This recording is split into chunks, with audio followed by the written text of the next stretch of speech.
I was with President Nixon on his last trip to China, which was extraordinary, Miranda, given that 20 years before he had opened the door to China and changed the entire global calculus, but certainly Sino-US relations. And how did they treat him in China? Like a rock star. Right, really. Rock star, Miranda. He used to do something very, very clever. They worshipped him in China because he had opened China to the rest of the world. Now, President Nixon was nothing if not adaptable to the changing world. So I think he would understand now that China is a complete adversary and an existential threat to the United States.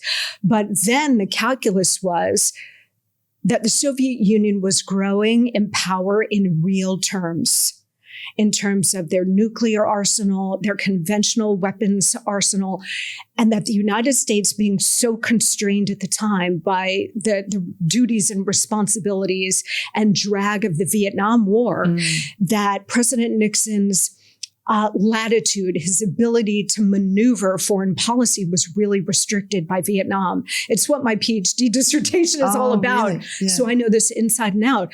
But in order to buy time strategically for the United States, he decided to open the door to China, to use China as a strategic counterweight against growing Soviet power.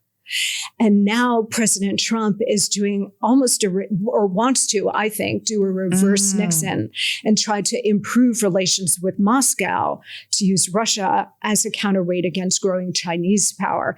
But that's something that's coming. It makes a lot of sense. It makes so much sense strategically. Because the worst thing is to have what happened recently under Biden is to have Russia and China and Iran into each other's. Aligned, yes. And presidents of both parties for decades have exerted themselves to keep both countries apart. And then Biden, of course, drove them together, which is madness.